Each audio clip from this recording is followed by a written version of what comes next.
The ability to live from the income of your personal resources. This should be everyone's goal, to someday be able to live from the income of your personal resources. Now you can work not because you have to, but because you want to. Do what you have to as quick as you can so you can do what you want to as long as you can. Next key phrase. Economics is major because it's such a vital part of your life.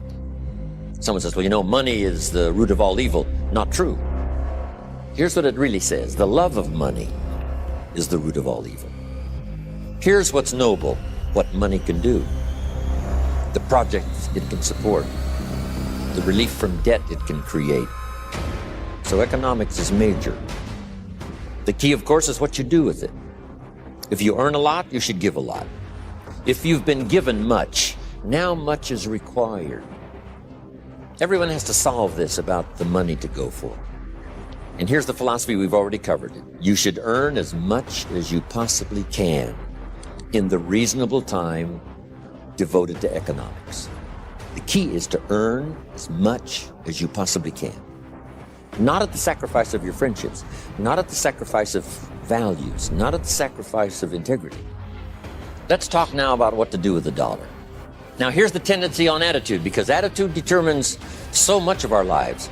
Your financial journey begins with what you do with the first dollar. Here's the two challenges of life. Number one, the development of our full potential. Challenge number two is the wise use of all our resources. And let me share with you now a little plan. Because when I met Shof, and he asked me about my financial condition, he said, how much money have you saved and invested the last 6 years? And I said 0. He said, not a good number.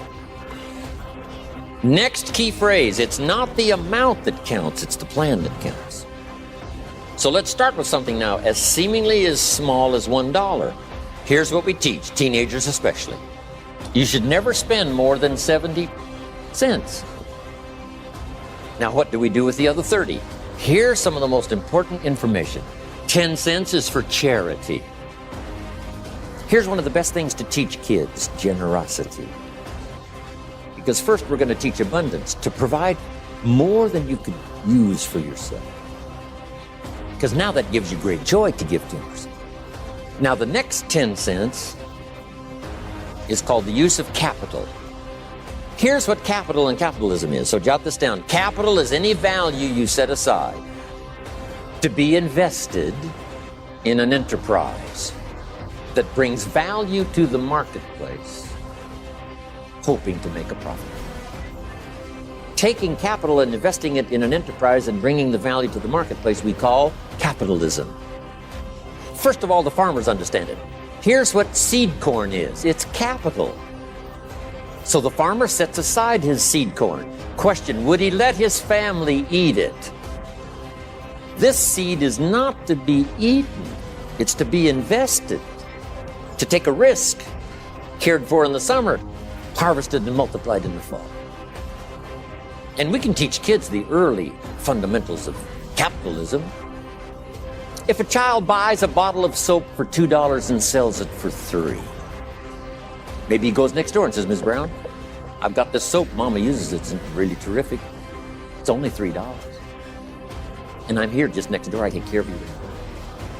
Ms. Brown says, well, to be honest with you, I've got plenty of soap. Kid says, you better let me come in and check. Kids don't need sales courses. Now we must teach the child what to do with this $3. So jot this down. You must now set aside the $2 to buy another bottle of soap. He said, well, that's true. You can't spend the whole $3. You'd be out of business. Some adults, you see, don't know that. Now, guess what we call this little kid? We call him a capitalist. So 10 cents to show a profit. Now, here's the other 10 cents. It's 10 cents that you invest and let someone else use it. This is called passive capital. So we've got active capital and passive capital. Maybe you invest this in a stock, and the stock pays you dividends, and also there may be an increase in the value of the stock. 70, 10, 10, and 10. It's very simple. Now, when you first start, if you're an adult now, you may be in such bad shape financially that you couldn't do the 70, 10, 10, and 10 if you haven't had a good plan up until now. But jot this down now. It's not the amount that counts, it's the plan that counts. Remember what Shoaff said. If you will change what? Everything will change for you. Now, when you make a lot of money, these numbers all have to change again. You know, if you're making fortunes, you can't spend 70%. That would be obscene. I probably spend less than 10% of my income. And now you can imagine if the 70 has gone clear down to 10, you can imagine now what these numbers will be. So make this note. It's your life and it's your future and it's your economics. This is just a suggested plan. Okay. Now here's 2 or 3 more keys on financial independence. Here's number 1, keep strict accounts. Keep strict accounts. It's just a good habit to have. It's like picking up the trash. It becomes the person you are. Here's the next one, pay your taxes. Here's what paying taxes does. Feeds the goose that lays the golden eggs called American opportunity. You say, well, the goose eats too much. Probably true. But make the note, better a fat goose than no goose. Everybody should pay. As poor as you might be, you've got to say, no matter how poor I am at the moment, I will make my contribution. Everybody needs to pay. Now, here's one of the best stories ever written.